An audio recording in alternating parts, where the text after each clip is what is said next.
With news on WAUK The Shaw, I'm Stuart J. Waddles. Parents in Waukesha schools are required to make a decision by the end of tomorrow regarding whether they want to transfer their children to a different school. The district is making the offer due to certain classes at specific schools nearing 30 students each. Overcrowding is evident in third grade classes at Higher, fifth grade classes at Hawthorne, and third, fourth, and fifth grade classes at Bethesda. The question of funding for the Milwaukee Brewers ballpark renovations is causing a debate. Milwaukee County Executive David Crawley suggests using county sales tax money, while another county board supervisor advocates for state taxpayer funds. There's also a proposal to reintroduce the 5-county sales tax to support the renovations. The Brewers estimate the cost of improvements to be around $400 million. With news on WAUK The Shaw, I'm Stuart J. Waddles. She's the newest of 7 elected Wisconsin Supreme Court justices. Janet Protasewicz begins her 10-year term in August when she is sworn in. It's a long-time tradition which includes use of the court's seal created in 1848. But did you know it features the scales of justice, but not carried by a blindfolded Greek goddess? Instead, a hand holds the scales, representing justice is in human hands. It also means everything is official once the seal is stamped on any court documents. For Civic Media, I'm Terry Barr. This summer, 5:40 a.m. WAUK has a new lineup. Yes, that's awesome. Starting at 6 a.m. Up North News, 8 to 10, The Earl Ingram Show. Mondays, 8 to 9, Under the Helmet with the Grave Digger, Gilbert Brown and Earl Ingram. 10 to 12, As Goes Wisconsin. At noon, Civic Media Network News. At 12:15, Town Call. 1 to 3, The Todd Alba Show. 3 to 4, Matt Flynn Direct. 4 to 6, The Devil's Advocates with Dom and Crute. And 6 to 7, The Maggie Dawn Show. On 5:40 a.m. WAUK. When you're high, you feel different. You think different, you talk different, you draw different, you listen to music different, but you probably knew that. Problem is, you also drive different, and not in a good way. That's why driving high is illegal everywhere. So if you're high, just don't drive. Make a plan to get a sober ride. Because if you feel different, you drive different. Brought to you by NHTSA and the Ad Council. Did you know your favorite shows and hosts are active on social media too? Find Civic Media on Twitter, Instagram, or Facebook and be part of the conversation happening there. And go to our website.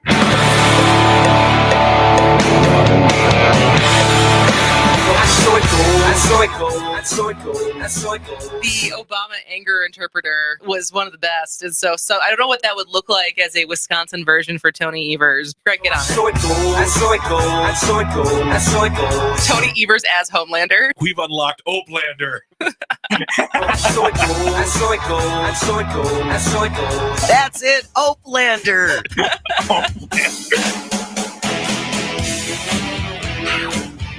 Moving Wisconsin forward, one joke at a time. This is Kristin Bry with As Goes Wisconsin. Yada, yada, yada. Hello, Wisconsin! How much money, insider knowledge, and or name recognition do we expect candidates to have when running for office? 844-967-2789. We have, I asked because as of this morning, well, actually, officially it'll be tonight, the GOP in Wisconsin has a contender, or at least a candidate, really out of left field. So we've been talking about this on and off. We're less than a year away from the Republican primary for U.S. Senate to run against Tammy Baldwin. And I was searching through headlines this morning, and I'm it probably is indicative of people's expectations in general that this was not a top headline and it was a little buried. But as Wisconsin Republicans search for a viable contender to challenge Tammy Baldwin, a 40-year-old college student in Stevens Point is poised to become the first Republican to officially announce a bid for the seat. Bold move. Bold move. So I'm hoping that I'm going to pronounce her name right. Rajani Ravindran. We're going to say it with that. Is the chair of the University of Wisconsin Stevens Point College Republicans, and she plans to officially launch her run against Tammy Baldwin tonight in Portage County. And this would make her the first candidate in Wisconsin to announce. And I read this, and the optimistic side of me is like, good for her. You know, and we want, as we try to recruit, we encourage people to run for office, right? And younger people. And new faces and stuff. And it's a good thing to encourage people to run and not have the imposter syndrome of you need money, you need connections, you need, the blessing and kiss the ring and all this stuff. And the cynical side of me is also like, oh God, good luck. And it just brings up the question, and I think of this because of my firsthand experience of when my husband, Mike, ran for mayor in the special election in 2022. Yes. 22 or 20? Yeah. Early 2022. Yeah, 22. And, no political experience. Did not, it was basically me and him running, or him and I running his campaign. And I think a lot of people, whether some to his face, but certainly behind his back, were like, what the hell are you doing, man? Dude, you're never going to win. and because to run a successful campaign, especially against someone like Chevy in such a high profile case, you had people who their entire lives are spent running campaigns. They raise massive amounts of money. You think about even the people whose names have been thrown out so far for the Republican candidacy for Senate. It's either like millionaire/billionaires who may not have name recognition, or some of the politicians who've been in the game enough that they do have some name recognition and understand how the game works. Right. And so it's interesting. I would love to hear your thoughts on someone who is this much of an outsider. Is this a good thing? Regardless if you think she has a chance or not. But as far as like, how much is it optimistic to think that a candidate like this could have a chance? Or are you more cynical like I am, where it's like, at this stage, to run for a statewide office like U.S. Senate, you need either money, connections, or name recognition to have any kind of chance? 844-967-2789. Thoughts, Jane Metner? Well, I give her a lot of credit for even taking a stab at it, because that takes some nerve. But I don't see how this is possible. It all comes down to money. It is about cash. Yeah. And if you don't have the connections to the big donors, I don't think you don't have your own money or connections. Right. I mean, and even look at who was the carpetbagger who just with all the money, who lives in Connecticut. I'm drawing a blank on his Tim name. Michaels? Yeah, Tim Michaels. He's loaded. And he couldn't win. Yeah. So, which is unfortunate, right? Sure. In the fact that now is such a barrier to entry to people. Because on the one hand, we say we want younger people. We want people who are, outside of the system. We want new ideas. Right. And yet we've set up a system where the obstacles in place are you have to be part of it in order to run. Because, so just a little bit more about her, but like she was interviewed by the Journal Sentinel. This was published this morning by Lawrence and Andrea, and he interviewed her, and she sounds like a Republican, but she certainly sounds like the balls on this woman is immense. For sure. But she told the Journal Sentinel she hasn't spoken with many elected Republicans about her planned Senate run, and she hasn't been in touch with the National Republican Senatorial Committee. And she expects other people to get in the primary, but like, even that part of like, even the procedural, I've talked to the right people to do this. And is that a good thing or a bad thing? I mean, I think on its face, I say it's a bad thing, that if you want to run, you should be able to run. And that what keeps people from running is all these kind of like conventional wisdom that is like, well, if you have no money, you have no name recognition, you have no experience, and you haven't even talked to the right people yet, like, what are you doing? Good luck. 844-967-2789. But a little bit more about her. So her quote was what I think a lot of people, when they first are running, say. I see what's going on in our country. I realized how much DC is dominated by these polished politicians. I realize there is a need for change in our political system.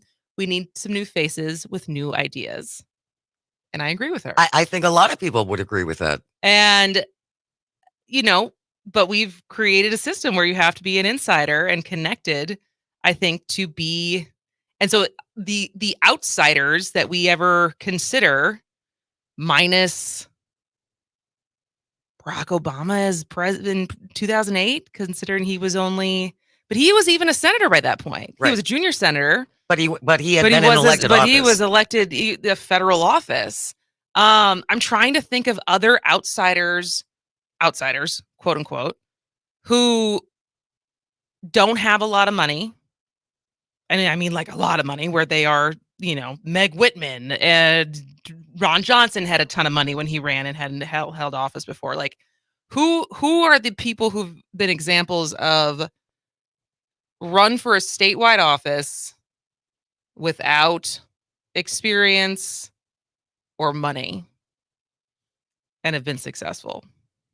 844-967-2789. If you can give me I'm blanking on anyone, but I also I'm not a repository of information like this. Well, but I also think it's such a shame that we're trapped with this money issue, because again, the inference is if you're rich, then you're obviously intelligent enough to do anything, which is not accurate. But is it that you're intelligent? Some people might think that if you've been successful in business, you're smart. That somehow reflects that you could be a successful politician, which I maintain is not true. Because when you're a CEO, it's very different than having to build like compromise and like negotiate exactly with people, versus like the buck stops with me. This is what we're doing. Go do it. But I don't like. But I think the money, because I think it comes back to the money thing. Is like, well, if they have, not only do they have money, like Tim Michaels put, as he lamented after he lost, of how much money he put into his own campaign. Ron Johnson put money into his own campaign and now is paying himself back. I don't know. Did Trump in 2016 put some of his own money into his campaign? I'm sure he said he did. Whether or not that's accurate remains to be seen. But not only that, if, the likeness flies with likeness, or whatever that cliche is, as far as if you are a billionaire, you have billionaire friends. Yep. Like you have that you people can ask for money. And so, yeah, so I'm just interested as far as hats off to her for, especially for being the first one to even announce, because no one else has had the guts to actually like pull the trigger yet. But also, what does it say about us and the political system we've created, that I think most people's reaction is good luck with that. And well, and because you're not wrong. And I keep thinking about Brad Paff, who lost to Derek Van Orden, and people were blaming the Wisconsin or the DNC the DCCC for not giving him enough support, as they should, because that was their candidate. Well, it was also it was a much closer race than they expected, and I think in general the support. And now that, has there been an update on Derek Van Orden? Has those videos come out yet? No. The kind of never happened. Well, it certainly did happen. I just didn't know if people were still talking about it or not, because that lasted longer than I thought it would. Oh, really? Oh, yeah, about a week. Yeah, I thought that lasted longer than I thought it would in the first place. Anyways, if you have thoughts on the first GOP candidate for Senate, who will be announcing tonight, who is a mother of 3. She's going to Stevens Point College right now. She's an immigrant. In the reality, there's actually some similarities with her and Nikki Haley that I want to get into after the break. That I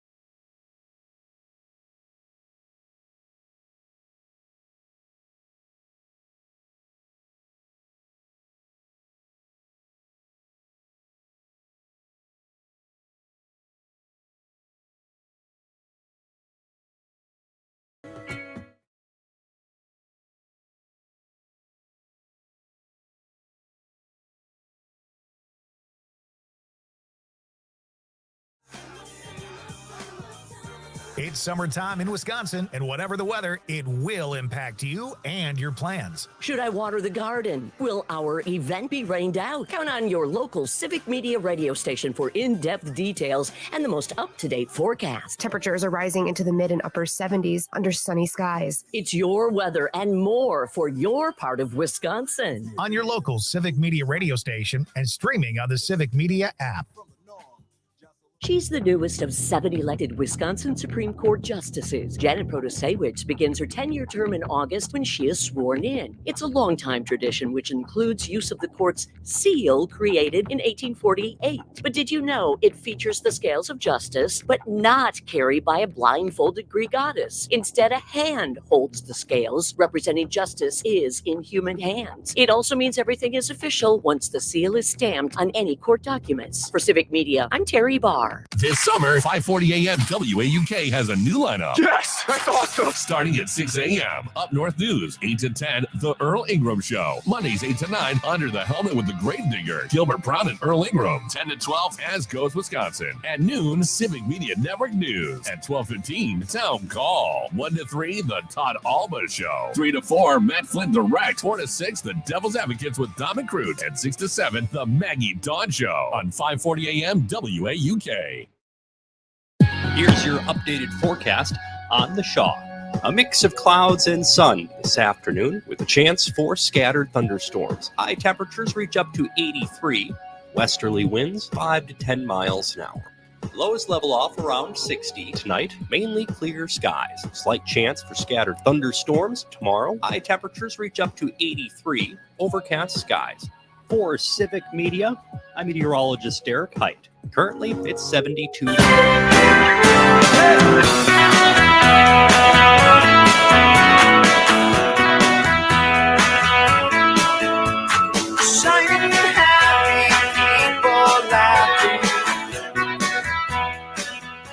Welcome back to As Goes Wisconsin. I'm Kristin Bry. She is Jane Madnair. And we are talking about the first candidate to announce for Senate, U.S. Senate, to run against Tammy Baldwin. And likely, very, very likely, you have not heard of her before because she is the epitome of an outsider. Her name is Rajani Ravindran. And there was an article that came out this morning in the Milwaukee Journal-Sentinel saying that she plans to announce tonight in Portage County. And the discussion is, how cynical have we become that I think probably most people's reactions is, oh, Good luck with that. good luck with that. And so when it's, a high profile race like this, on the one hand, we want to say anyone can run, but we have not set it up so that anyone can run. But would love to hear from you on thoughts on such an outsider running. And, is it optimistic to think that this would be a good thing to have someone, to get behind someone who is so outside of the system that we've created? 844-967-2789. But some more information about Ravindran, if you would like to know a little bit more about her. She's the mother of 3 and has not been involved in politics until recently. She joined the Stevens Point College Republicans this year and plans to graduate with a bachelor's degree in political science next year. immigrated to the U.S. from India in 2011, where when she was in India, she was a nurse and a midwife. She lived in California before moving to Wisconsin in 2017. She became a U.S. citizen in 2015. So that means she'll have been a citizen for 9 years in 2024, which is the minimum number you need to be a senator. She supported Donald Trump in 2016 and 2020 and says that she is supporting him again in 2024. So those are some of the details that came out about her as a person in the Milwaukee Journal-Sentinel article.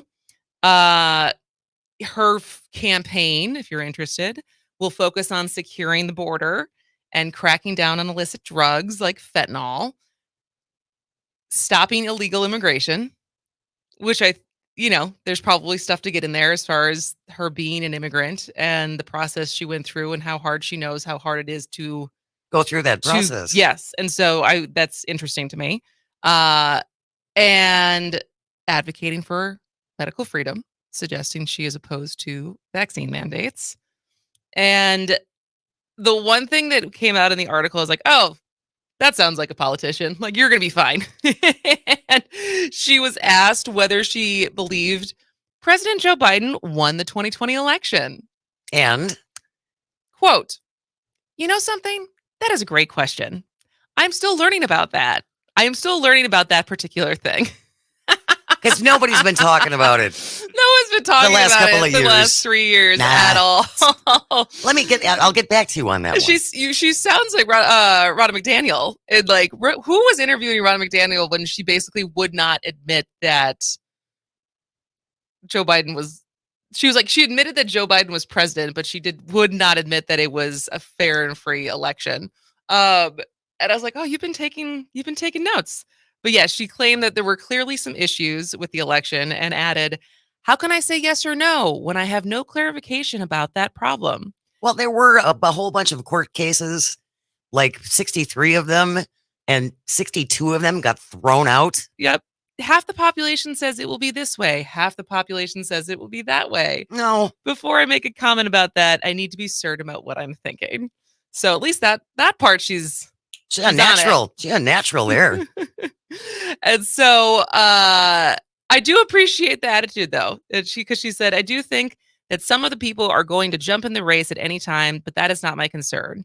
Rather than sitting on the couch watching TV and complaining about it, I want to do something. That is the reason I am running. And I can get behind that. And I am hoping that in general, I think about all of the different people that we interviewed who are first-time candidates for Assembly or State Senate last fall, so 2022, and the recruitment of getting people to run and like that kind of brazen attitude, especially from women, of like, why not me? That is what I do applaud about, regardless of what a hill this is going to be climbed, regardless if she ends up getting backing from, the powers that be are like, well, at least we got someone. But so no matter what happens, I think the attitude of why not me is something that should be applauded. And I hope that more people adopt, maybe not for Senate necessarily, but there's going to be a lot of positions to run for. Sure. We have, I don't even know what's all up for. I know the mayoral race and the county executive race. So like we have a bunch of nonpartisan races that will be up again in 2024 for the spring. And then obviously, depending on how this redistricting case goes, we're going to have a lot of seats up, more than normal, for the fall of 2024. And speaking of that, Nicole Safar, who is the executive director of Law Forward, which is the liberal-leaning legal firm that is filing and is taking charge of the redistricting case that got filed last Tuesday. She's going to be here at 11 o'clock. And so we're going to get more details about the strategy behind the case, what the case is, what the lawsuit is arguing, the different scenarios of how this could end up depending on the ruling. So that's coming up at 11. At 11:30, we got, so I'm doing a fundraiser on Sunday. I guess we haven't talked about this enough. We haven't. But our friend Megan Johnson, who is the executive director and founder of Milwaukee Diaper Mission is going to be here because Mike and I are throwing a fundraiser. We're going to try to get some diapers for Milwaukee mamas. So we'll do that at 11:30. And coming up next, it's Tuesday. It's 10:30. It's time to recombobulate with Dan Shafer. So we'll be back in just a minute with Mr. Shafer. This is As Goes Wisconsin.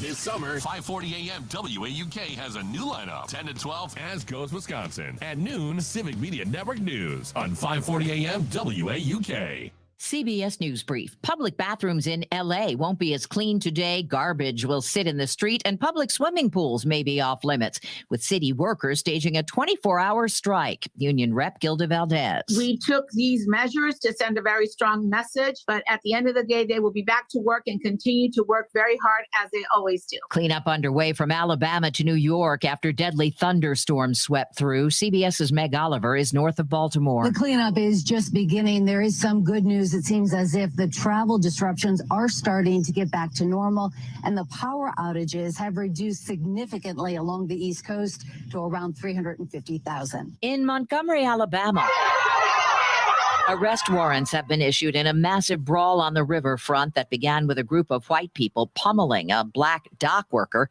who tried to get a pontoon boat to move along. CBS News Brief.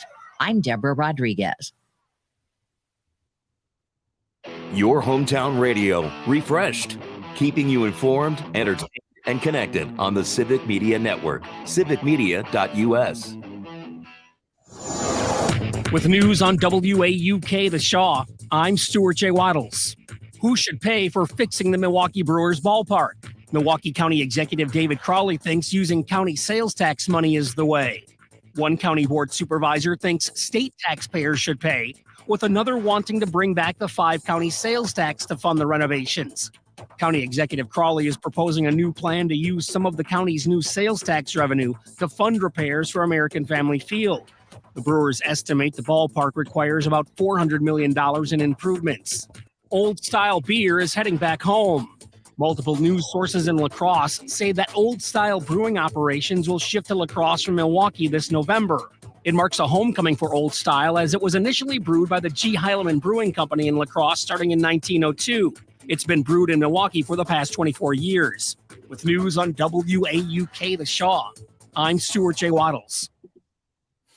Civic Media isn't just another broadcast company. We're your neighbors. We bleed green and gold, and we love nothing more than to help fellow Wisconsinites succeed. Whether your business wants to advertise to your local community or the entire state, Civic Media can help. Find out more at civicmedia.us. Did you know the Wisconsin State Fair is 172 years old? It still celebrates the industries important to our state's history, like agriculture. But every year, new attractions and items are added. This year, there's more than 100 new foods to try. So what do you think topped the culinary list last year? Flamin' hot Cheetos chicken on a stick? Deep-fried old-fashioned? Or Pinot pretzel popper brat? The answer's coming up. The Wisconsin State Fair didn't start in its current home of West Allis. The first was in Janesville along the Rock River, then moved to different locations the next 40 years. The original cream puff has been around almost as long. Close to 400,000 are gobbled up every year. So which food was number one last year?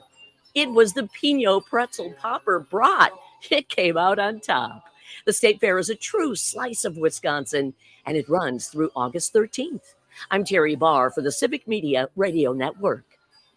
She's the newest of 7 elected Wisconsin Supreme Court justices. Janet Protasewicz begins her 10-year term in August when she is sworn in. It's a longtime tradition which includes use of the court's seal created in 1848. But did you know it features the scales of justice, but not carried by a blindfolded Greek goddess? Instead, a hand holds the scales, representing justice is in human hands. It also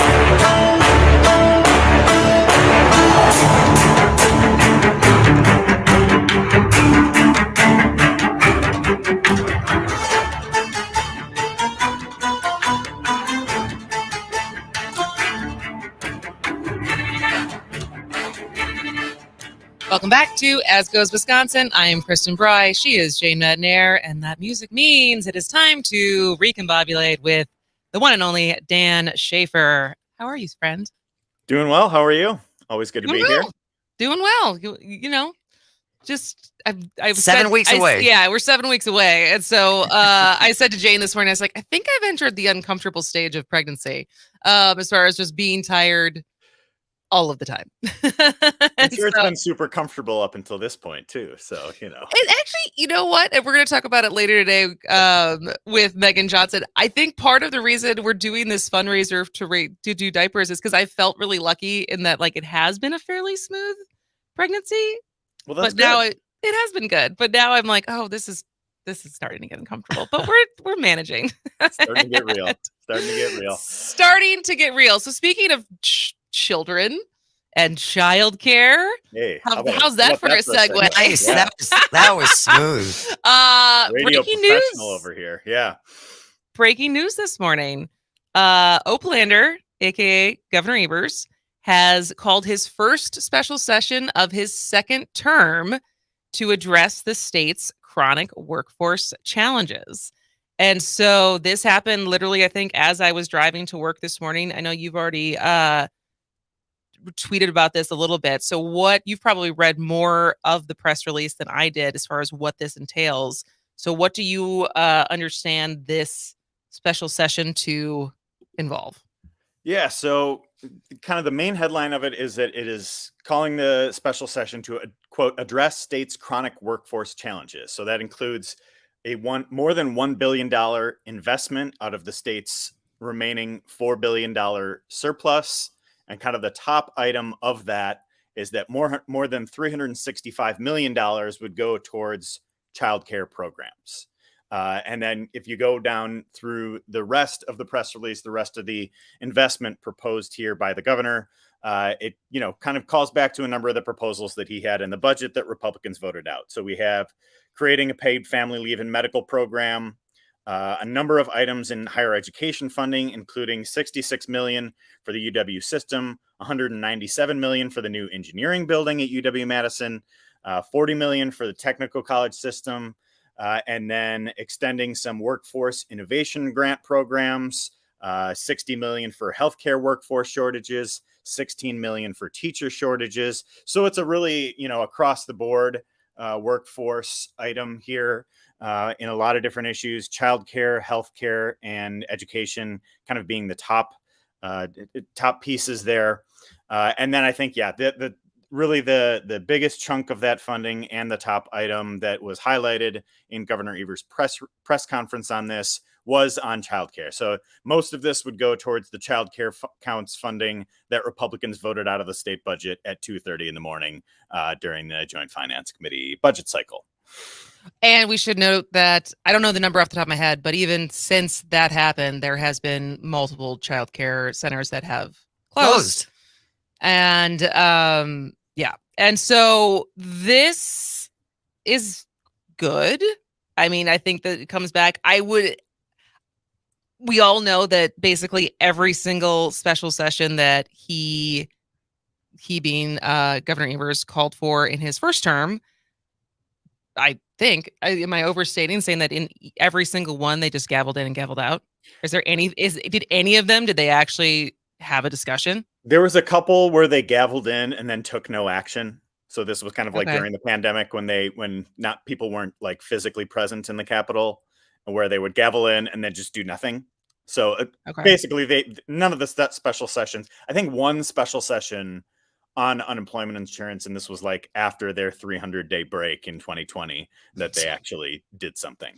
So I think one of the 13 special sessions resulted in signed legislation, but by and large it has been gavel in, gavel out.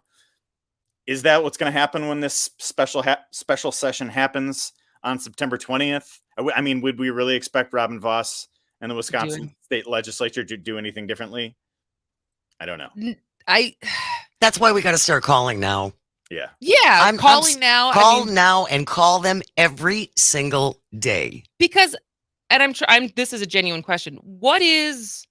Has there been any Republican plan beyond the argument that by cutting taxes to quote unquote job creators, that will create more jobs?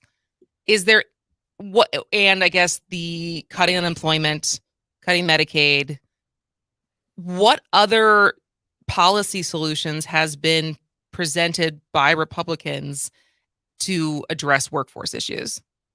Lowering the age so that 14-year-olds can deliver drinks. And this is I'm not trying to be snarky. I'm actually asking because a lot of this stuff, obviously, I think I agree with as far as these are different things that could address our workforce issues.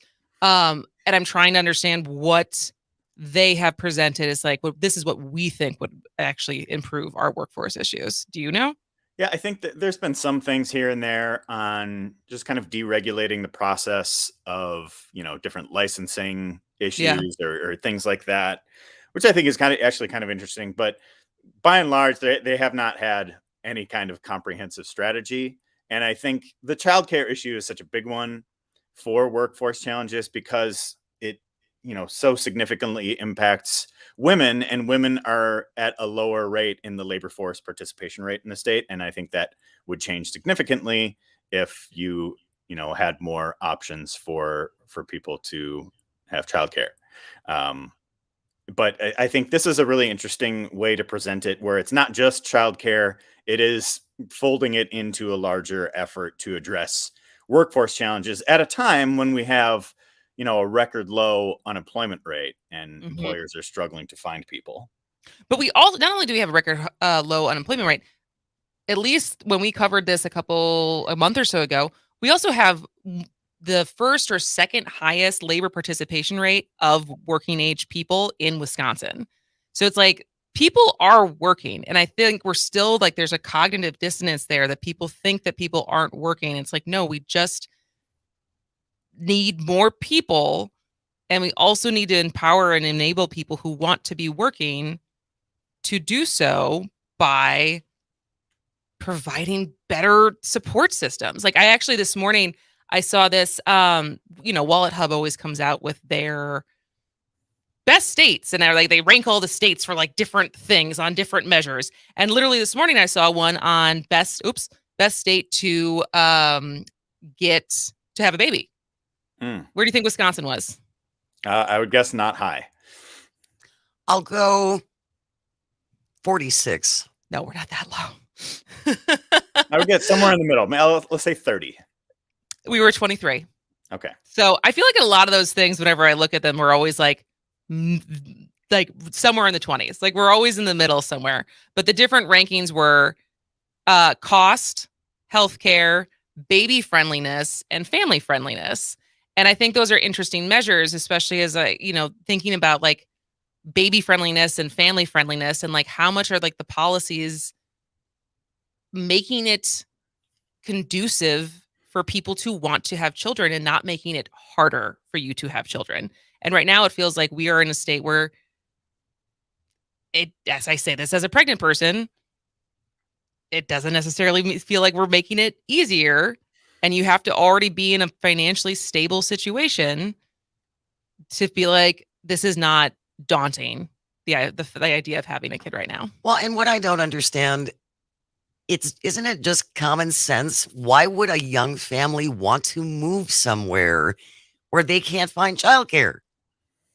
We want people to move here, and yet we're not doing anything to encourage young families to do that.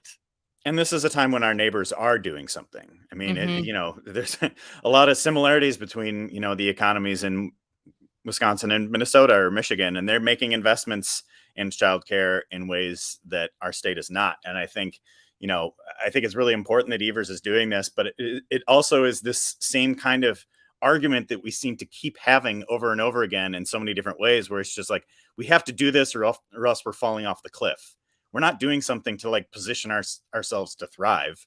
We're not doing something to kind of flip the switch in the other direction. We're doing this to, this special session, this funding for childcare will prevent closures but it is not going to create a more robust safety net type of system or support type of system for Wisconsin. And I think, the paid family and medical leave goes toward that. That is a super popular policy.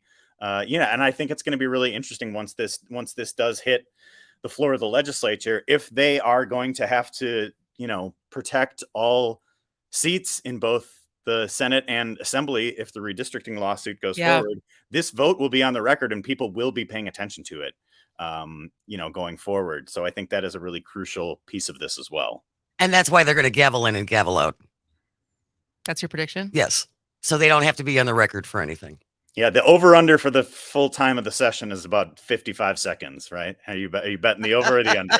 I know that was my the joke and video I made last fall when they had their special session. No, not last fall, was it?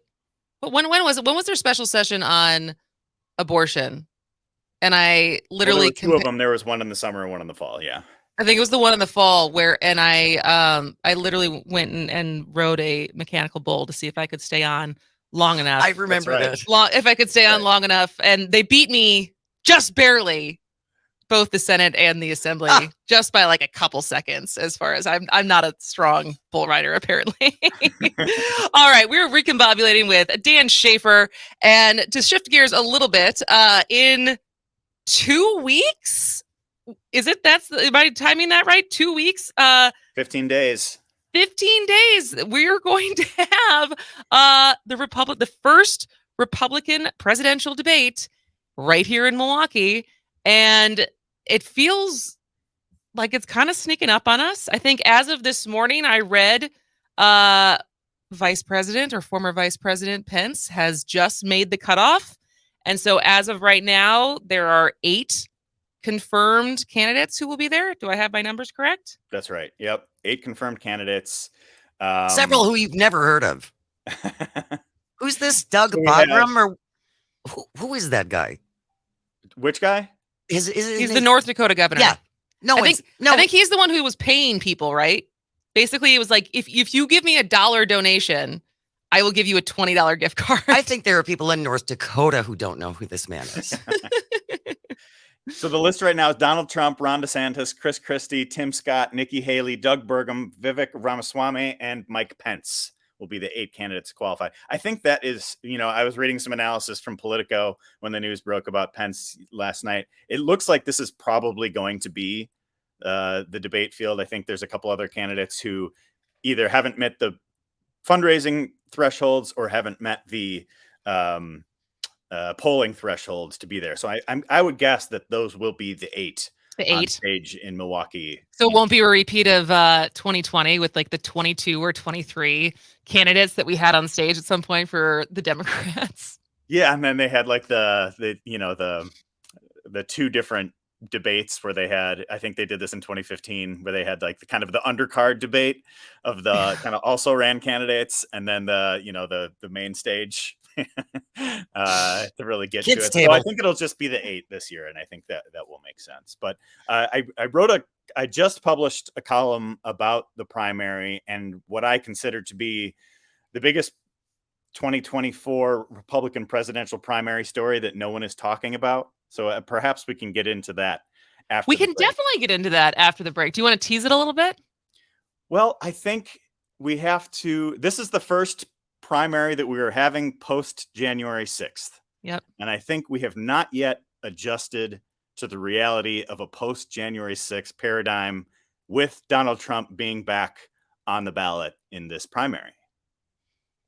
That's a good tease. That is a good tease. So we will talk more about the primary, the presidential primary, and how weird is it going to get? Because this is unprecedented territory as far as the whole Trump factor. So stay with us. We are talking to Dan Shafer, founder and editor of the Recombobulation Area, which you should subscribe to if you're not already. It's such a deal. This is As Goes Wisconsin. We'll be right back.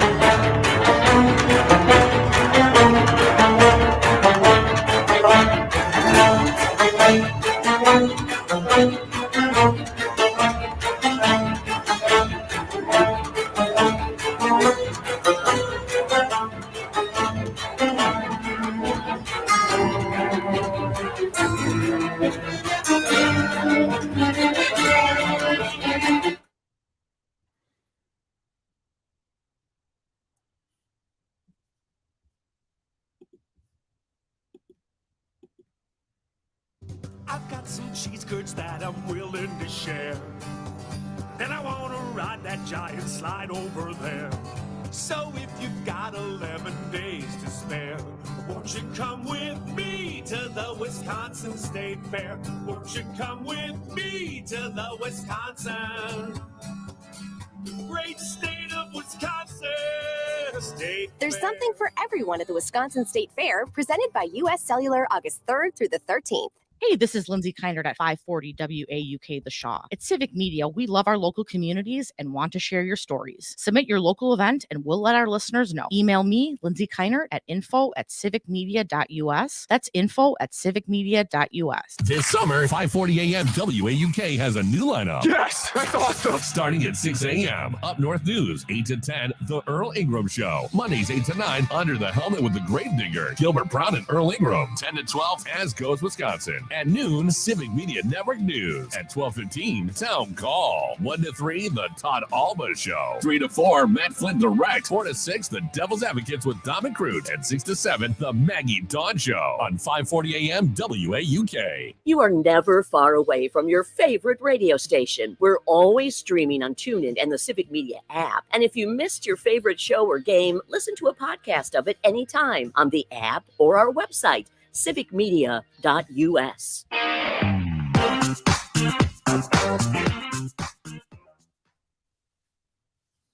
Here's your updated forecast on the Shaw. Chance for scattered thunderstorms this afternoon. Otherwise, cloudy skies with a few peaks of sun.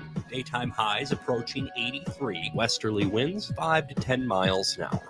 Mainly clear skies tonight. Lows around 60. Cloudy skies expected tomorrow. Slight chance for scattered thunderstorms. Daytime highs. Hi there. I'm on my way, I'm making it.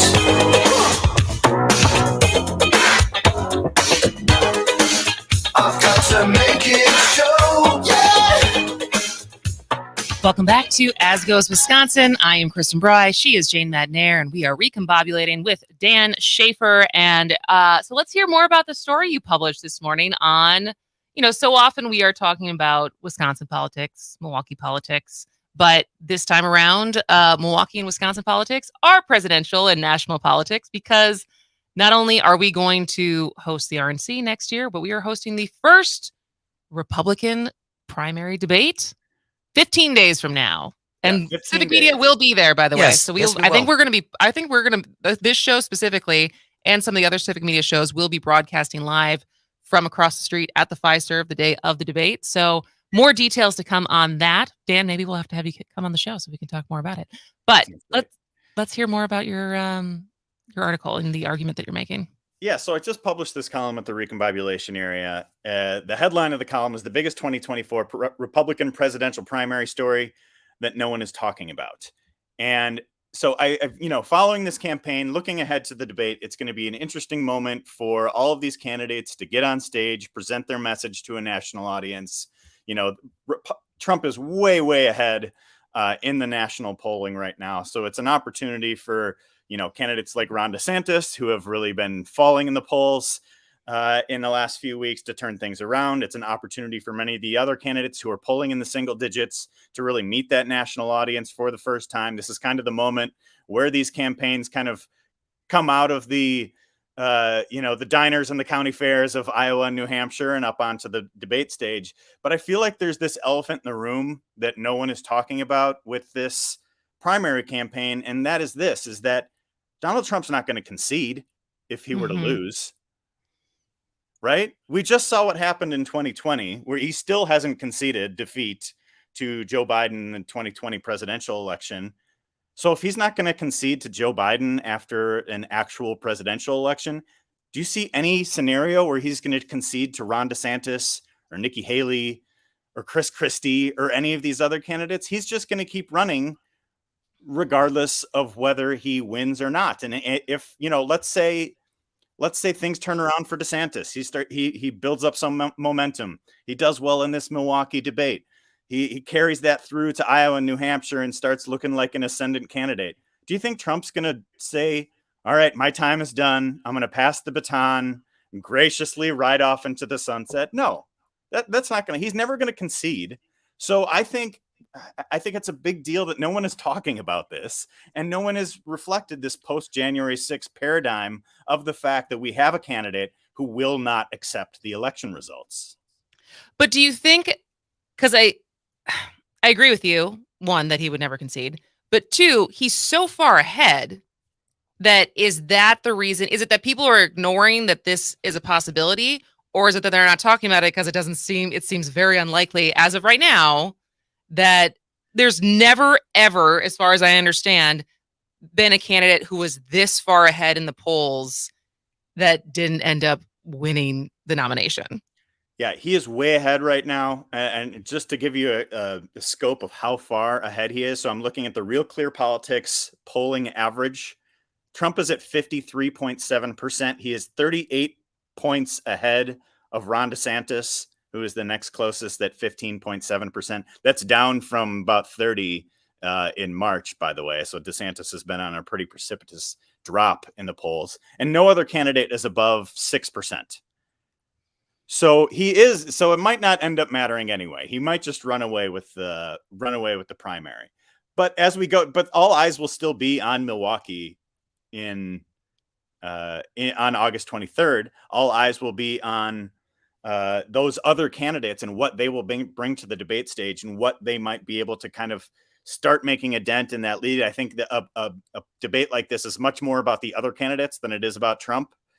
Mm-hmm. You know, we don't know yet if Trump's keeping everybody guessing as to whether he's going to be there, but I don't think it really matters, because even if these candidates present a great argument, make a good campaign, and win some primaries, Trump's still not going to concede. And I think it's important about that. Well, and I think it's important to remember too, Dan, that if he wins the primary and he would go on to get reelected, he is never going to leave the White House. Oh yeah, never. Well, and even if you know, he ran in the general again and lost again, like this is just the MO of this man is I did not lose. But it's like I don't know what the media is going to do differently than they did in 2016 or even 2020, but like with the conditions that we're in right now, as far as a presidential candidate who has 78 counts, like he's fighting 78 counts and counting, because I think Fulton County is preparing right now for his indictment. So that's going to be added to the docket. He also, this guy has like potentially 4 different legal cases that to be balancing while he's running for president next year. So it's like, what is the responsibility of the media to treat him like a normal candidate versus not, because he is not a normal candidate? And how do you continue to talk about this? Especially because I saw this morning, data shows drop in scandal interest when it comes to Trump. So over time, the Google trends for Donald Trump and indictment with each one keeps dropping as far as how many people are interested in hearing more about it, despite the fact that I would say last week's was the most damning and the one that feels the most anti-democratic, and the one that I would say the most amount of people want accountability for. And to have each, like the trend line go down is not a great sign. Well, and I think too, 8 years ago when he first started running, you heard all of this like Beltway media bloviating about the norms and Trump's assault on the norms, and just like that was all hypothetical, and now it's pretty real, right? He literally didn't accept the results of the election. He literally encouraged a violent riot at the Capitol trying to overturn the election results. These are things that happened. So, and I feel like we have not adjusted to this post-January 6th paradigm. This is the first primary since that happened. The same person is on the ballot. The same outcome is likely, because even if Ron DeSantis wins, even if somebody else wins the primary, he's not going to accept those results. And until we grapple with that, the debate, the primary, all of it is little more than an exercise in political theater. That is true. That is certainly true. All right, Dan Shafer, anything else you want to plug or highlight before we let you go for today? Man, there's a lot going on. I listened to the top of your show yesterday when you were talking about getting back from Vegas. Very discombobulating times that we have. Oh here. man, yes, the Supreme Court. I'm surprised you didn't write about that this week. I might have time for that yet. We'll see. Okay. Lots. All right. Well, maybe we'll talk about it next week. So certainly it's never boring. So Dan Shafer, as always, Tuesdays at 10:30 on As Goes Wisconsin. We love to recombobulate with you. We'll see you next week. Thanks so much. All right. We're going to take a break for the top of the hour news. When we come back, let's talk about the redistricting lawsuit with Nicole Safar, who is the executive director of Law Forward. Stay tuned. This is As Goes Wisconsin. Circumstance, big time on the fortune of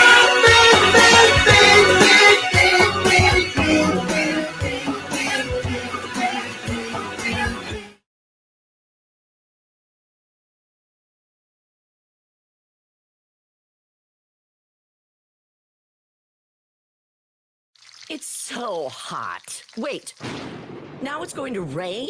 It is summer in Wisconsin. As much as we love it, we love to hate it too. Find a forecast you can count on along with the in-depth details you need, only from the Civic Media Weather Team. These extended conditions have led us into a flash drought. Sitting in these above average temperatures with minimal rain has swiftly altered the local climate. Your weather and more for your part of Wisconsin. On your local Civic Media radio station and streaming on the Civic Media app.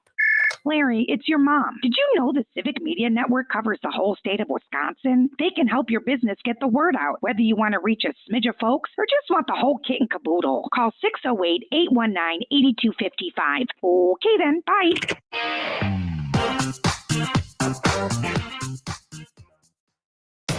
You're listening to The Shaw, WAUK 540 AM Jackson, W266DR Waukesha, and always streaming on the Civic Media app.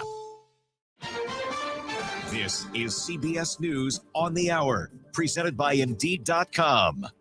I'm Steve Kathan. They're picking up the pieces after yesterday's violent storms along the East Coast. It was like a tree bomb in my house. I heard all this noise, didn't know what it was. Trees just falling on the roof, destroyed my deck. His home damaged in Glen Mills, Pennsylvania. CBS's Jim Krasula. Storms, including suspected tornadoes, hit from Georgia to New York. At least 2 people were killed. Thousands of airline flights were canceled or delayed. More than 1 million homes and businesses were without power at one point. This man lives in Charlotte, North Carolina. And it just came out of nowhere. Garbage cans started going down the street. Wind picked up.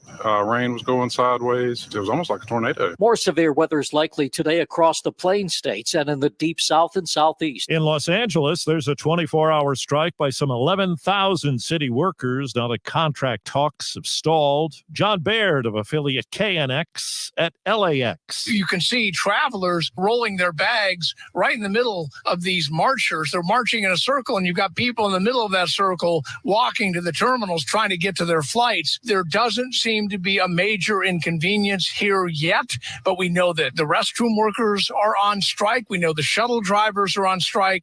Florida Governor Ron DeSantis has replaced his campaign manager. He's far behind Donald Trump in GOP presidential polls. CBS's Caitlin Huey-Burns is in Ohio for today's election about whether to change the rules for a fall referendum. Hi, are you registered to vote? In November, Ohioans will decide if their state constitution should include protections for abortion access, something that, according to a recent poll, 58% of voters there support. It's a big number, but whether it's enough to pass will be determined by today's special election. Republicans want to raise the threshold for passage from a simple majority to 60%. Moody's has downgraded ratings for 10 mid-sized banks. CBS's Jill Schlesinger says they've been closely watched since 3 bank failures earlier this year. It's not just about higher interest rates, which make their business less profitable, but also the potential of a U.S. recession, which Moody's believe will happen in early 2024. CBS's Vicki Barker has more on the send-off today for a Grammy-winning singer. Final applause for Sinead O'Connor as her funeral cortege, blasting reggae music, pulls up in front of the seaside Irish townhouse where she lived for 15 years. The 56-year-old singer and activist was found unresponsive in her London home late last month. Her fans throwing flowers onto the hearse as it passed. Wall Street, the Dow is down 414. This is CBS News. If you need to hire, you need Indeed. Their end-to-end hiring system helps you attract, interview, and hire candidates all in the same place. Visit Indeed.com/credit. Looking for more local programming? Check out our website, civicmedia.us, to see our entire lineup. With news on WAUK The Shaw, I'm Stuart J. Waddles. Families with children in Waukesha schools must finalize their choice by tomorrow's deadline about potential transfers to alternative schools. The school district is extending the option due to some classes at some schools nearing a capacity of 30 students each. There's overcrowding in third grade classes at one school, fifth grade classes at another, and third, fourth, and fifth grade classes at yet another. A lack of dual language teachers is contributing to the problem. The Good Land will have a full stage in a couple of weeks. Milwaukee's Republican presidential debate is becoming increasingly populated, with Mike Pence's campaign confirming that he's met the donor requirement to participate later this month. To be eligible for the debate on August 23rd, each candidate must secure 200 individual donors in 20 states or more. With news on WAUK The Shaw, I'm Stuart J. Waddles. If you care about animals or crops, you probably care how the weather could impact both. It's summer in Wisconsin, and the success of your efforts often depends on knowing the forecast. Count on your local Civic Media weather team for all the information you need. Crops' roots are also growing deeper in search for water, which is bad news because when rain finally falls, it will sit shallow and be absorbed in the top layers of the soil. Your weather and more for your part of Wisconsin. On your local Civic Media radio station and streaming on the app. She's the newest of 7 elected Wisconsin Supreme Court justices. Janet Protasewicz begins her 10-year term in August when she is sworn in. It's a long-time tradition which includes use of the court's seal created in 1848. But did you know it features the scales of justice, but not carried by a blindfolded Greek goddess? Instead, a hand holds the scales, representing justice is in human hands. It also means everything is official once the seal is stamped on any court documents. For Civic Media, I'm Terry Barr. This summer, 5:40 a.m. WAUK has a new lineup. Yes, that's awesome. Starting at 6 a.m. Up North News, 8 to 10, The Earl Ingram Show. Mondays, 8 to 9, Under the Helmet with the Gravedigger. Gilbert Brown and Earl Ingram. 10 to 12, As Goes Wisconsin. At noon, Civic Media Network News. At 12:15, Town Call. 1 to 3, The Todd Alba Show. 3 to 4, Matt Flynn Direct. 4 to 6, The Devil's Advocates with Dom and Cruz. And 6 to 7, The Maggie Dawn Show on 5:40 a.m. WAUK. Miss our conversations on air? Join the discussion on our social media channels. Find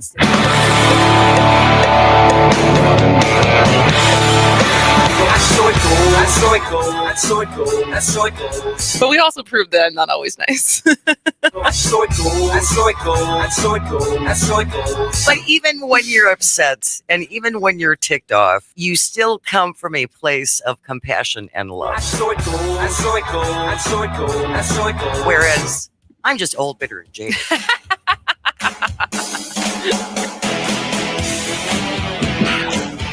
Moving Wisconsin forward, one joke at a time.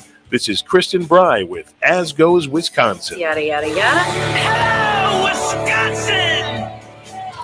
Hello, Wisconsin! Welcome to the 11 o'clock hour of As Goes Wisconsin. I am your host, Kristin Bry, along with Jane Maddenair. And it's been a week. Well, I guess it's been a week since Justice Janet Protasewicz has been sworn in. And it's been 6 days since Law Forward filed their lawsuit to change Wisconsin's legislative maps and claims the map favor the Republicans. And I was, I think, in flight to Vegas when this was announced. And I was like, well, that was fast. And so we are so excited to talk to Law Forward, the law firm that is heading up the lawsuit. The executive director of Law Forward, Nicole Safar, who I've been saying it wrong. It's Safar, not Safar. Nice to meet you. I'm so happy to have you here. Thank you so much. It's lovely to be here and to meet you. And, you know, I will just say that we've been waiting 12 years and a day before we filed. So that is that what, how long did you all know? Was it basically as soon as Judge Janet, now Justice Janet, was elected? Did you guys know that it was going to be the day after she was sworn in, that this was the strategy from the get-go? We have been working on this at Law Forward since we were founded in 2020. And one of the core pieces of our mission was to be ready to do redistricting litigation after the census in 2021. So really working on getting rid of these gerrymandered maps has just been, we've been working on it since the beginning. And after the Wisconsin Supreme Court gave us the decision in the Johnson v. WEC case in the spring of 2021, we kept working on it. And we've been doing the research and thinking about what a state constitutional claim could look like in Wisconsin. And, we did what all good lawyers do. We did the research, we waited for the right opportunity with the right court, and then we got the voters who have been being harmed by this gerrymander, and we filed the case. And here we go. And we're off to the races. And so I think for those of us who have been so passionate about this for a while and want fair maps so badly, everyone's very excited. But I think most of us are not lawyers. And so can you explain a little bit more of how the structure or the arguments being made in the case that you all have filed differs from redistricting cases in the past? Yeah, that's such a good question. And, I think a huge difference, at least from Law Forward's perspective in the case that we wanted to bring this time, is that this case is centered on the voters. We have 19 plaintiffs from across the state of Wisconsin who are in districts where their voices are not represented because of the gerrymander. And there are different reasons. We make different claims that apply to some, that don't apply to all of the plaintiffs. Different claims apply to different plaintiffs. But at the heart of the case, of this case, is we are asking the Wisconsin State Supreme Court, so the Wisconsin court system, to look at the Wisconsin Constitution and say that partisan gerrymanders violate our Constitution. So these are questions that our state court and our Wisconsin State Supreme Court hasn't answered yet. Okay. And that's really the main difference. The case that came out of after the census and the People's Maps Commission and the gerrymandered Republicans passing an even more gerrymandered map. that case didn't grapple really with the idea of partisan gerrymandering. It was there were other questions at stake. So that's a big difference in this case. And what we're essentially asking is, we're asking the court to look at these current maps and determine that the Wisconsin Constitution protects the voters, the petitioners in the 19 districts that we have, and all of the gerrymandered districts, but protects them from being treated differently just because of their political views. So because before things have gone, is there any chance that this could raise again to the U.S. Supreme Court? Because I feel like in times past, even in this last time, because in the saga that was our current maps, originally our Wisconsin State Supreme Court, Brian Hagedorn, the swing vote, sided with the liberal justices and at first adopted Tony Evers maps, which were still gerrymandered, but because of the lease change, they were a little bit less. And then that kind of got swooped up by the U.S. Supreme Court and it had to come back and be reversed and timeline, all of a sudden we have an even more gerrymandered Republican map. What is is there a chance that something like that can happen again, even though this is clearly a case that's been structured to look at the Wisconsin Constitution? Yeah, I mean, I think that is the question at the end of the day.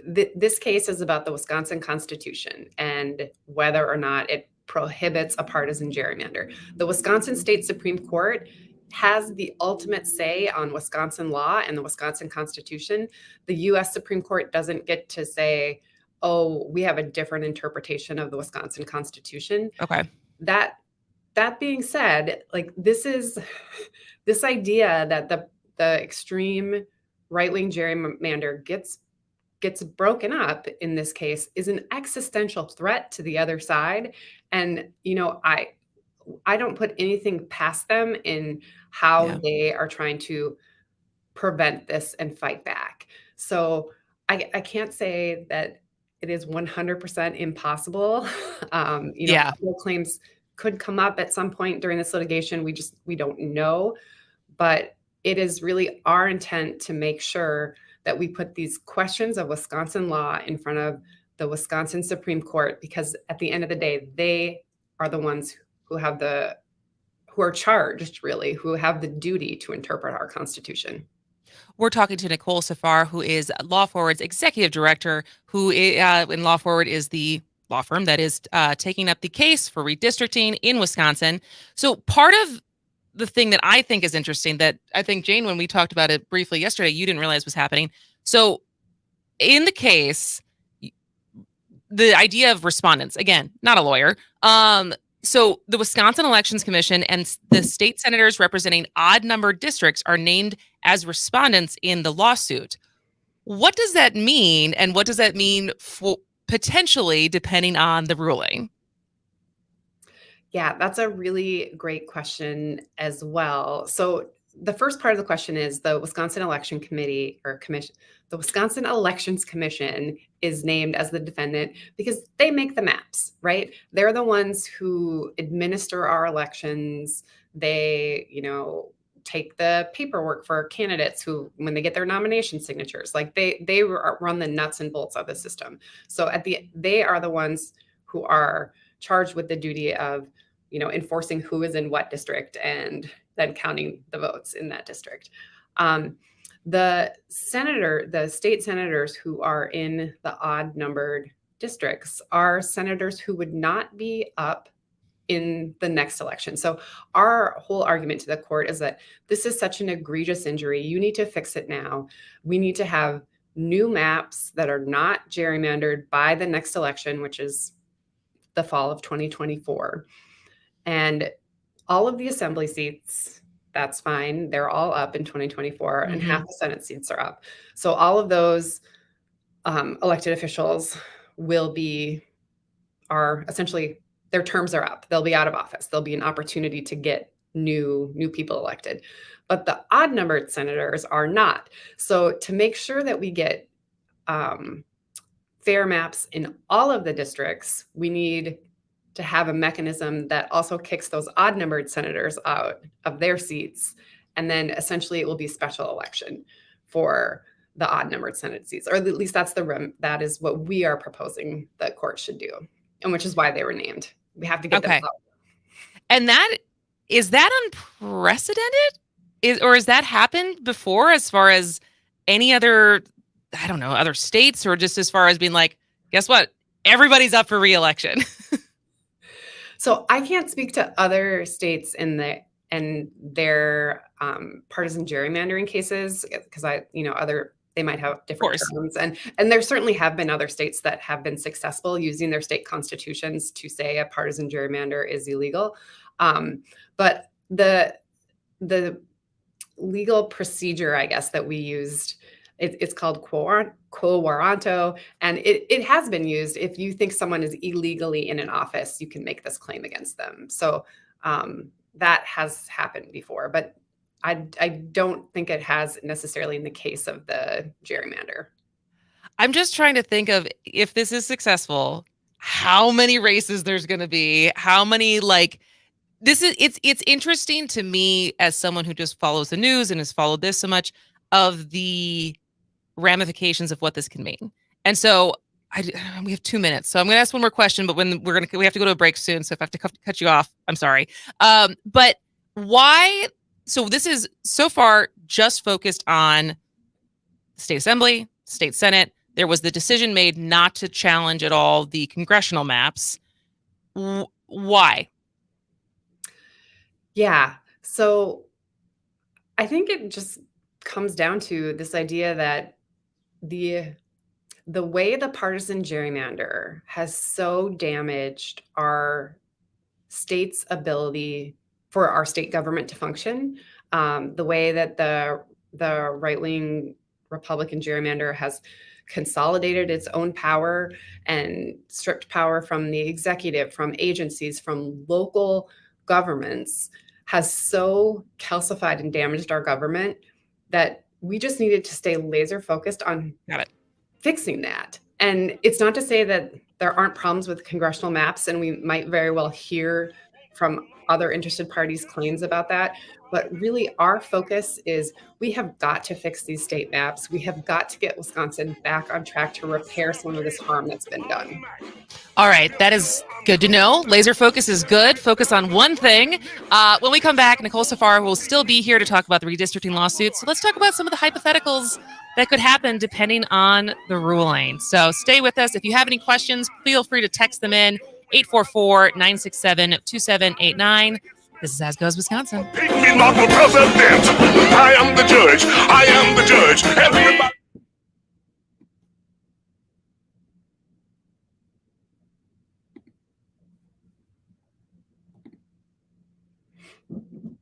Hey, this is Matt from Design Garden. Remember when the internet was new? Back then, you had to leave your house to start a business. Companies used to pay programmers bags of cash to get online.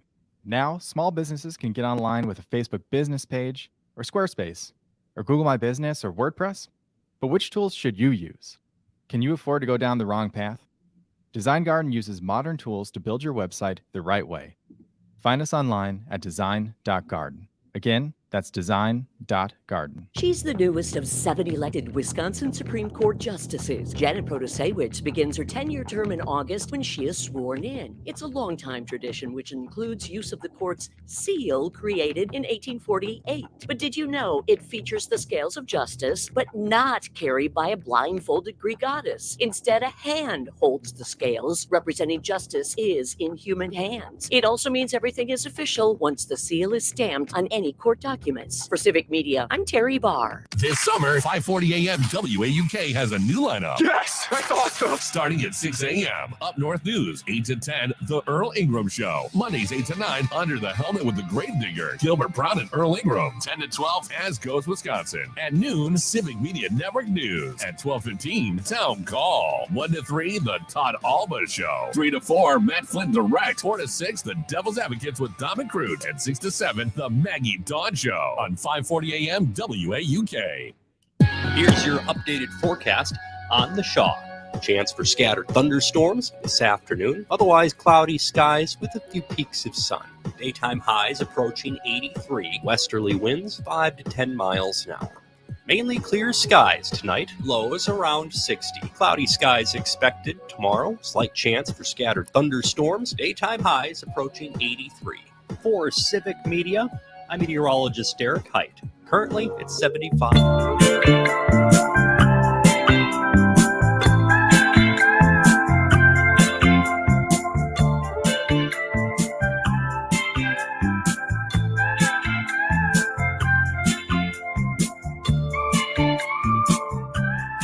Welcome back to As Goes Wisconsin. We are talking to Law Forward's Nicole Safar on the redistricting lawsuit.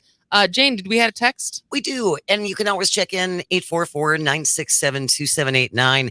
Mark from the SAC is checking in. He says, given our Constitution requires maps to be both contiguous and compact, the maps we have currently are clearly unconstitutional. Any honest person would have to admit that the current maps are neither. That is true. That's the word that I couldn't find yesterday was contiguous. Mark is rarely wrong. That is true. Mark nails it a lot. Yep. So I guess in that scenario, as far as the argument that these are unconstitutional, and what does the ideal timeline look like? Because obviously the turnaround time of filing this the day after there was a liberal majority, in the hopes that these maps can be changed and altered by, I mean, it has to be done by April because people have to announce that they're running and know what their district is going to be for a fall election. And so you filed directly with the Supreme Court. So unlike the abortion case that we expect to end up in front of the Wisconsin Supreme Court, that's making its way through the lower courts, y'all are bypassing that. And so what does this actually look like as far as an ideal timeline? Yeah. So an ideal timeline, and what we've asked the court to do, is to think about this case in two phases. And in the first phase, to really grapple with the idea of whether or not the partisan gerrymander is unconstitutional, and to make a decision on the constitutionality of these maps. And then the second phase would be, okay, hopefully they've agreed with us and they say these are unconstitutional. And the second phase would be, what are we going to do about it? So what remedial action is the court going to take? And how is the court going to go about ensuring that we have fair maps that do not entrench a partisan gerrymander? So that's sort of part of the case that, is a little less clear of how the court's going to approach that. We don't know. And, we're going to ask them, our experts, and we're going to ask them to do it in a way that we think is most useful. Other parties might jump in and ask them to do it a different way. But we really think that they can get done with this liability phase and then the remedial phase before the middle of March, which is when the WEC and candidates who are going to be running for re-election for election in 2024 would need to know who's in their district to start getting their signatures. So that's really our ideal timeline. That's what we're asking the court for. That's what we're going to be ready to do, the work on that timeline. And we've seen both our own state court do that in the Johnson case, which was filed in August, and they were able to move it through by April. But we've also seen other state courts move that quickly on cases like these. So there is a roadmap to doing this in a timely manner that ensures we do not have these gerrymandered districts a day longer than we've already had. No, we've already had them. So I guess, because that, I think, is the part that's still murky, and it sounds like you can't, without a crystal ball, no one knows. But I think the idea of where does the new map, so say, like you said, our current map found to be ruled to be unconstitutional. Now what? Is it going back to the maps that were already introduced from our last, so the People's Maps Commission, the Governor Evers maps? Is it maps that are already drawn? Is it a brand new map? Do the courts draw the map? Is that kind of the thing that like no one really knows, and it will be solely up to the justices to decide? Yeah, I mean, that's basically it. And the justices will figure out like what they need to make a decision. They could decide that they want to do it themselves and like figure out what the criteria is and figure out what the maps are. They could bring in what's called a special master, so an objective like expert to create maps and then present them to the court. They could ask the different parties to submit their own maps, which is what happened in the Johnson case. The court asked for everybody who wanted to submit their own maps. They could ask the legislature and the governor to go back to the drawing board and resubmit new maps. But that seems a little bit unlikely since the political process has already failed us in that space. Yeah. Is there a chance? I mean, is there any chance that that criteria of least change, will that get thrown out immediately, or is that still something that has to stay because of the last case? So our Constitution, our state Constitution, says a lot of things about what's required for legislative maps, and least changes is not one of them. Yeah. It's a standard that the court created in the last go around. And under these circumstances that we're in, we cannot reimpose that court created standard again. It's just not an appropriate standard to put into the mix when we're making this partisan gerrymander argument. So hopefully, no. That means no. And my final question then, what is, because I think we said this yesterday, is there a chance that we end up with gerrymandered maps just the other way, that are like heavily favored towards Democrats, and it's just the same for those of us who have been crying fair maps and do not want things, do not just want a Democratic majority? Is there a chance that that could happen, or is the things that are on the table, do you think that the likelihood, if we get new maps, they would actually be fair? So at the heart of this case that we filed is the whole idea that a partisan gerrymander is unconstitutional. The partisan gerrymander that we have right now is a right-wing Republican gerrymander, but the heart of our legal argument is that you cannot have a partisan gerrymander under the Constitution. So, I think that, like I said, don't know what the maps are going to look like, what people are going to propose, what the justices are going to decide, but we don't want any partisan gerrymander. Any partisan. Unfortunately, we have to let you go, but Nicole, Safar, that was so great. I'm sorry that we asked the question too late, but we will keep following up with you. Thank you for your work, and thank you for being on the show. Thank you so much. We'll come back anytime.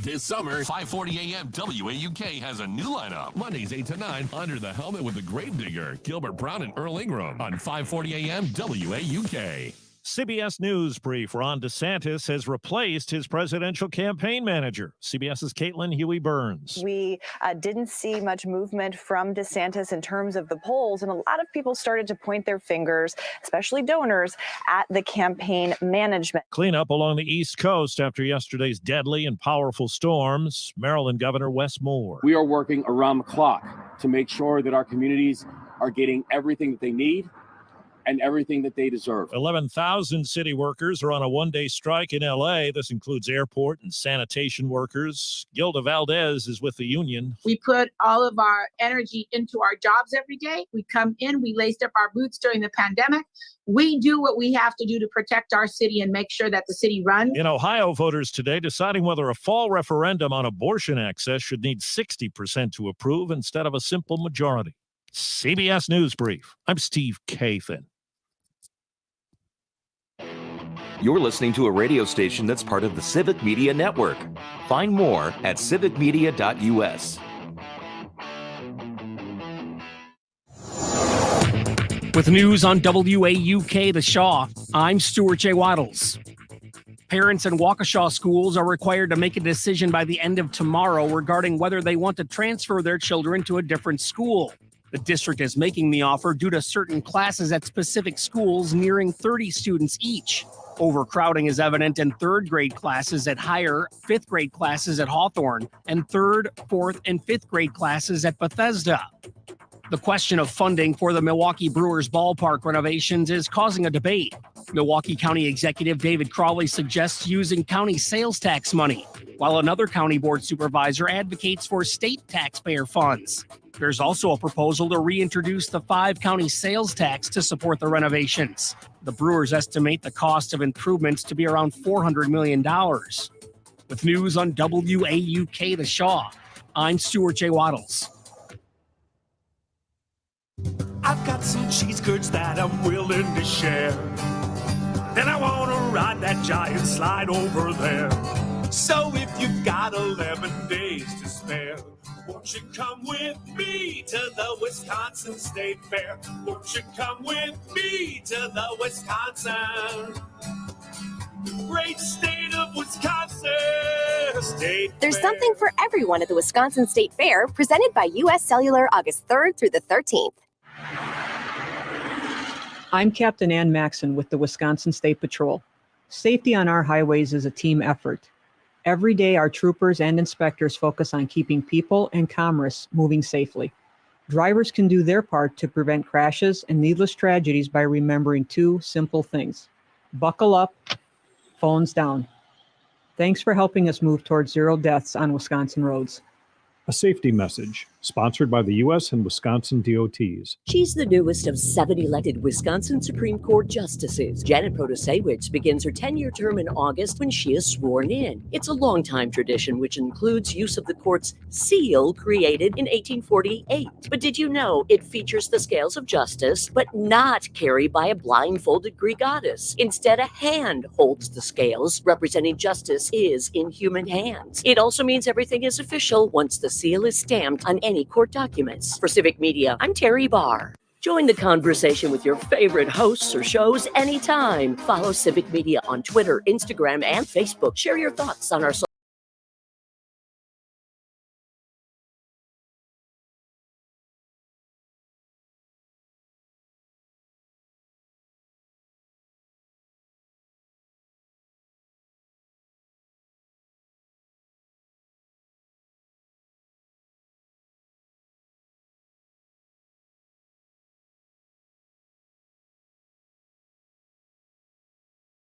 because recently they hit a milestone of donating 1 million diapers to families in need.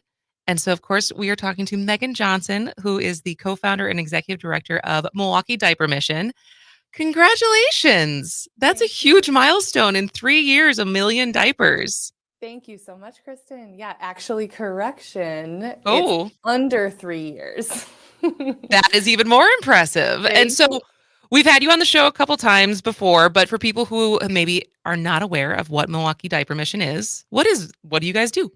Yeah, so Milwaukee Diaper Mission is a basic needs bank. That means that we provide a reliable source of basic essentials like diapers and period supplies to families in need across Milwaukee. We were founded in September of 2020. And as you mentioned, since that day, we've distributed over 1 million diapers. It's actually 1,115,000 diapers as of today.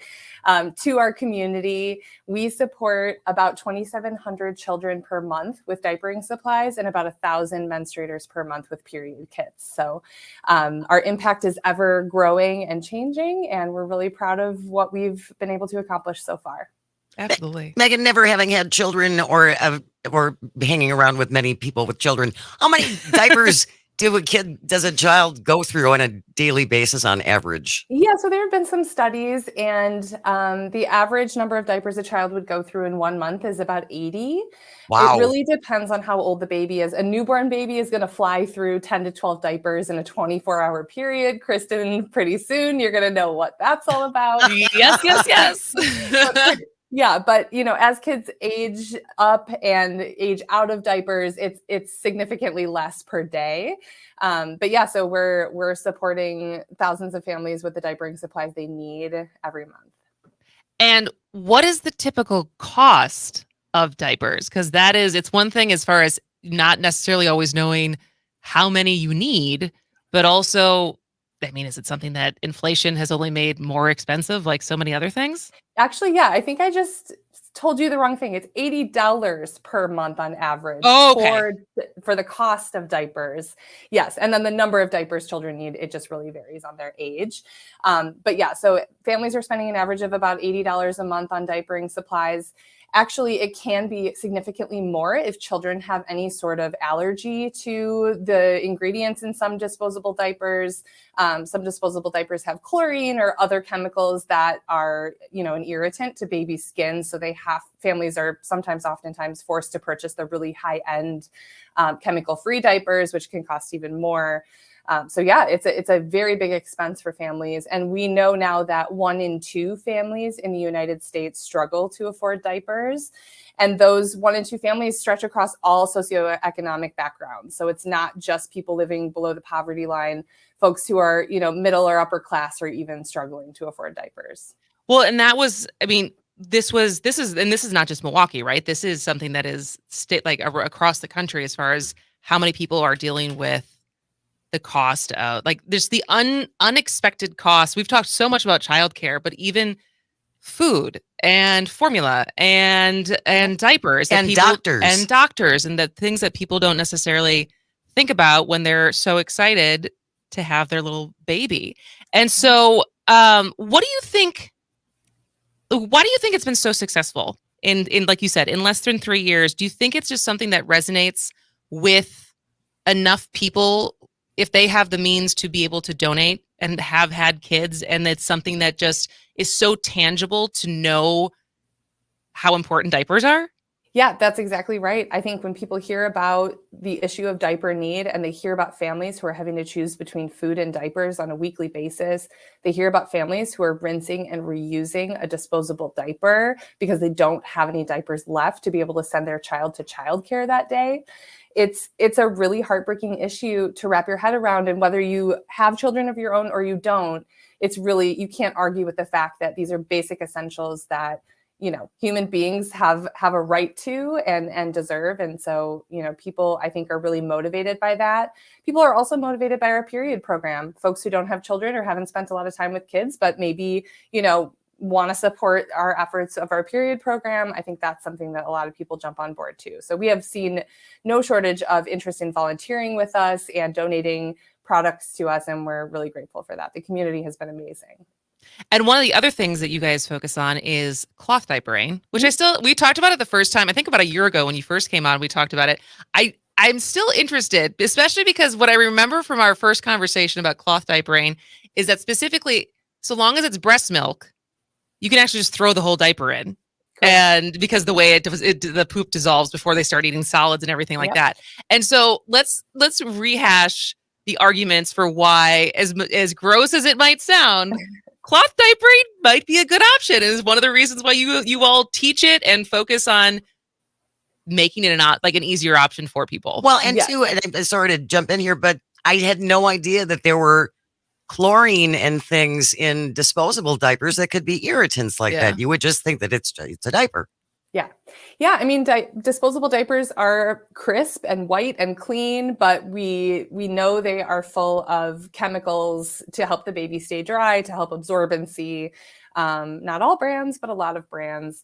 And so cloth diapers are a great option for families if they want to save some money, because you can save thousands of dollars on diapering supplies over the course of one child's diapering years if you use cloth diapers, or if you use partial cloth, partial disposable. For health reasons, some babies are, irritated by disposable diapers, so families opt to use cloth. Better for the environment. Some argue that, less waste is being created, although we are still using water and detergent to wash those diapers. So there are some arguments there. But cloth diapers have come a long way. They're much more modern. They're more convenient. They're a lot easier to use than the old-fashioned safety pin diapers. So I encourage anyone who was cloth diapered a long time ago or is interested in cloth diapering, go to our website, learn a little bit more about cloth. And we do offer virtual cloth diaper basics classes every other month, so the community can join those and learn a little bit more about cloth and see if it's the right fit for them. And so for the families that Milwaukee Diaper Mission supports, is that a pretty viable option? Because I imagine, when I think about doing it as an option, Mike may or may not be on board with this. We have not talked about it yet. But we have a washer dryer in our house, so it becomes something that feels like, all right, well, throw it in there. I'm not lugging things like a dirty, soiled cloth diaper that sits in the hamper until I can take it to a laundromat. And so, is that something that is considered, with the communities that you typically help, is a consideration, or is it something that you feel like you can just wash it out in the sink and it's not that big of a deal? How do you get around that? Yeah, so access to washing facilities is an issue. We recognize that not all families have a washer and dryer in their home, that they are having to utilize a laundromat, and that might not be the easiest or most convenient or cost-effective way to wash cloth diapers. We do offer a hand washing option. So there are cloth diapers that can be more easily hand washed in a sink or a bathtub and then hung up to dry. They dry very quickly. Those are more of the old-fashioned version of cloth diapers without all the bells and whistles, but it is an option. We believe very strongly in dignity of choice as an organization. So while we recognize that cloth is not for everyone, we still want to make sure it's an option for families so that they can choose what's best for themselves or for their baby. So offering a cloth option and giving that education and support around using cloth diapers is very important to us. And we really pride ourselves in the fact that we do that.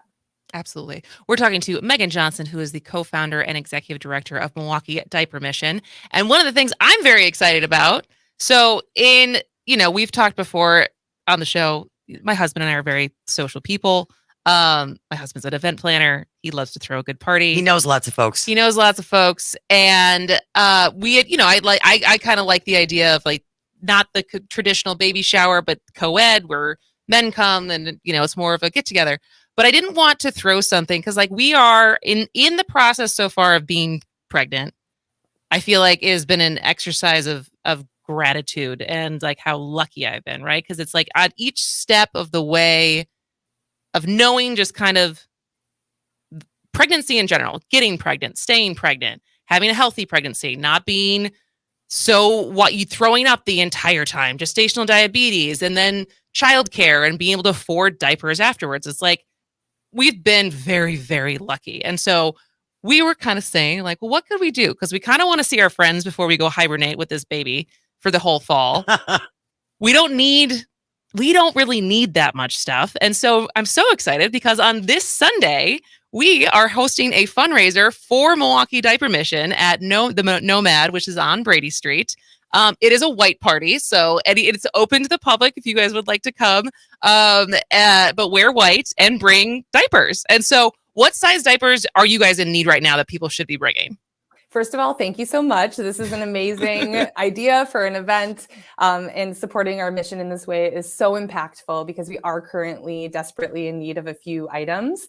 Size 3 diapers, we're actually doing a 100-box challenge right now. So if people want to donate diapers, size 3 would be amazing. We're also desperately in need of baby wipes. I think sometimes people forget that you need wipes to change a diaper. Yeah. And so we sometimes kind of struggle to get enough wipes to be able to distribute monthly. So baby wipes would be great. Honestly, any of the larger sizes, 3, 4, 5, 6, babies are in those the longest. There are most requested sizes, but there are least donated sizes because they are a little bit pricier and you get less in a box. If you're buying a box of size 6 diapers, it might have 75 diapers in it, but you could get a box of newborn diapers with 300 diapers in it and it's less. So it's something that we really want to educate our supporters on, what our current needs are. And when we're able to partner with people to host drives like this and really get the word out about what we need currently, that's amazing. So thank you, Kristin. Absolutely. Well, what age is that? I should probably know this. What typical age is a size 6? Is that like a 2-year-old? So yeah, it depends on the body shape and weight of the child. But I can tell you that my 3, almost 4-year-old is still in diapers at night and he wears a size 6 or 7. Okay. And has been since he was 2.5 or something. So kids are really in them for a long time, and until they start to potty train, you obviously still need diapers for overnight or naps or whatever. So absolutely. Well, I'm going diaper shopping after the show. There you go. I'm very going to be there. I'm very excited. So for people who are listening but who don't live in Milwaukee, maybe can't come on Sunday, I will post the link for anyone who wants more information for the event itself, but they can still donate money. Actually, my grandmother, I got my birthday check in the mail and a check for you guys that I'll have to hand you on Sunday. But as far as thanks, Grandma. Where can people donate now that they know about what you all do? You can mention Kristin and Mike in the notes, but where can people go if they want to donate but can't because they can't actually donate in person a box of diapers? Yeah, so we have a donate page on our website and we can turn dollars into a lot of diapers. So if folks go to the store like Walmart or Target and buy diapers, that's wonderful. However, if they make a monetary contribution to us, we can get about double the amount of diapers and help even more babies. So yeah, so monetary donations are key for us to be able to keep increasing our impact and support more families. We also have an Amazon wish list, and on there right now we have size 3 diapers and baby wipes. So it's a very targeted ask of if you're going to buy via Amazon, send them to us, to our warehouse. It's exactly what we need at any given time. Perfect. So you will send me those links. I will put all of these links in our show notes today. I will have to say we did invite, unofficially, I don't know if they saw it, we did invite Mariah and Giannis to come to the event because I know they are big supporters of Milwaukee Diaper Mission. No guarantees if they'll actually be there on Sunday. I don't know. They might be a little busy, but Kristin and Mike will be there. Kristin and Mike will be there. But how is that partnership going? Because they're pregnant again too. Yes, they are. Yeah. So actually, this whole relationship with them started because they wanted to host a diaper drive for us in honor of the birth of their second child. So this is a very similar type event. It was a little larger scale, maybe. I would imagine theirs was a little bigger. But yeah, they're wonderful. We're so grateful to be able to work with them. We do an annual diaper drive with them every year called the Big Give Back. We're doing it again this fall, where folks are going to be able to give dollars and diapers to support our work later this fall. And yeah, the Untitled family are amazing, and we're so lucky to have them with us. Absolutely. All right. Megan Johnson is the co-founder and executive director of Milwaukee Diaper Mission. Will I see you Sunday? Yes. Great. I can't wait. All right. We're going to take one more break and come back after that and wrap up today's show. This is As Goes Wisconsin.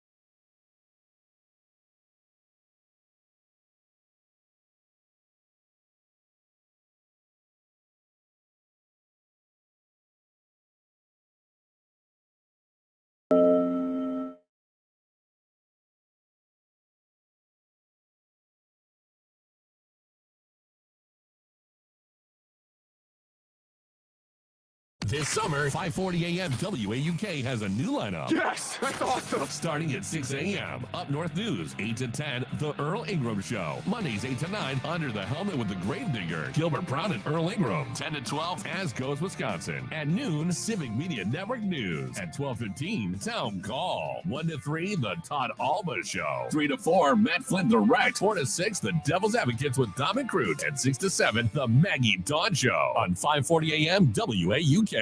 She's the newest of 7 elected Wisconsin Supreme Court justices. Janet Protasewicz begins her 10-year term in August when she is sworn in. It's a long-time tradition which includes use of the court's seal created in 1848. But did you know it features the scales of justice, but not carried by a blindfolded Greek goddess? Instead, a hand holds the scales, representing justice is in human hands. It also means everything is official once the seal is stamped on any court documents. For Civic Media, I'm Terry Barr. Don't let biased algorithms or degree screens or exclusive professional networks or stereotypes, don't let anything keep you from discovering the half of the workforce who are stars. Workers skilled through alternative routes rather than a bachelor's degree. It's time to tear the paper ceiling and see the stars beyond it. Find out how you can make stars part of your talent strategy at tearthepaperceiling.org. Brought to you by Opportunity at Work and the Ad Council. Here's your updated forecast on the Shaw. Chance for scattered storms this afternoon, otherwise cloudy skies with a few peaks of sun. Highs level off around 83, westerly winds 8 to 15 miles an hour. Lows dip down to about 60 tonight, mainly clear skies. Slight chance for scattered storms tomorrow. High temperatures reach up to 83, cloudy skies expected.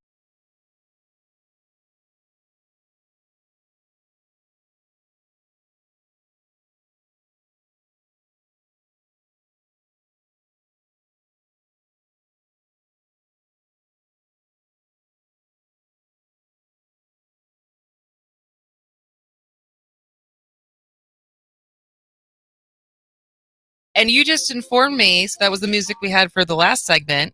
And I didn't, you always have a reason. Usually you have a reason for what our bumper music is. And I didn't know what your reason was. And you just told me. I would love to know if anybody who is listening can text me what the name of that song is. I'm curious. Because I can't be the only one who knows the name of that song. Did you already know this song existed? Yeah. Oh, for sure. What is it for, how did you know that? Because I think my parents used to play Henry Mancini albums. And I like it's very not Bond, but it's like 1960s very much so. Mod dancing type music. I don't know that it was ever used in a film, but if anybody else can name that song, text it in or call. I'm just curious. 844-967-2789. And there is a very specific reason that I used this song. I know. Because you're having a baby. And your theme is elephants. The nursery theme is elephants.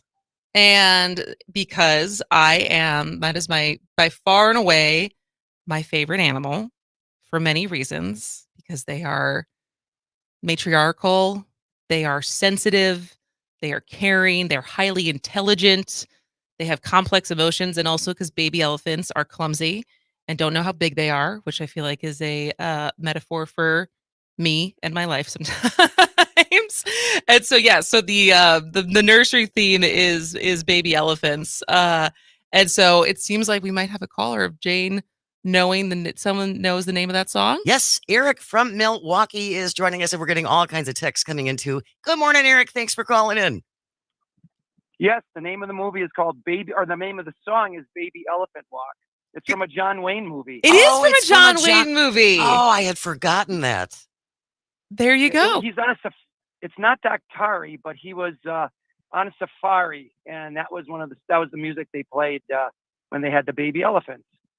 There you go. That is good trivia. I would have never known that. I had to text her when we were in the break saying, I picked this song especially for you. Oh, that's so fun. Thanks for calling, Eric, and thanks for listening. Have a good day. Hey, thank you.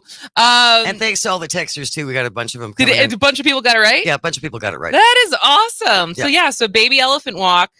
Well, I guess maybe we'll have to add that to the theme of the nursery. Maybe she'll like that song.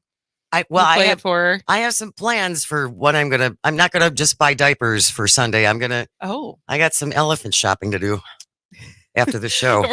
There's a lot of elephants that are already in there. We have this because Deb Bry, who will also be there Sunday for anyone who's ever wanted to meet Deb Bry. I haven't seen Mom Bry in a while. She has taken. She is the decorator. I like what I like, but I hate shopping and putting it together.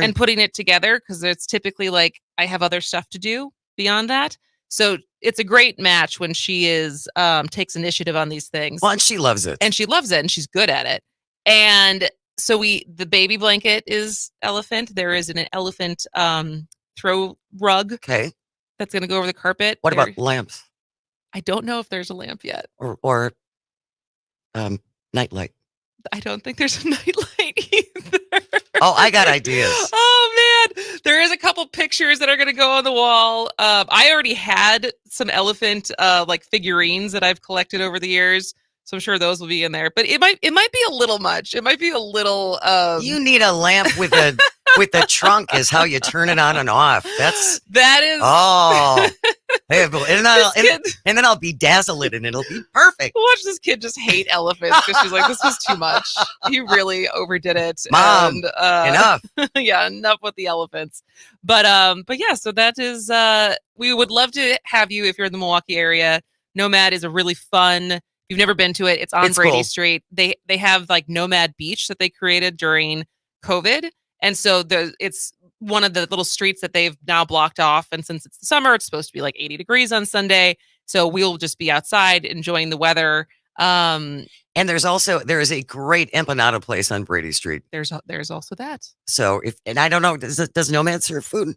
They don't serve food. They were serving food because they've been hosting games and doing all the soccer, because it started as a soccer bar. It started as both soccer bar, but also I remember talking to the owner, Mike Idle, of the reason he started it decades ago now, was he loved the idea of hostels in other countries that you would just show up and, before social media, before cell phones, like when you showed up at a place in a country or a city and there was a place that you were told, like, this is where you go and this is where you'll figure out, you'll meet other people you can, you'll room with, you'll be able to party with, you can like find information. And it was like a hub for people who had come out of town, that it was just like the known spot that you could go as a traveler. Yeah.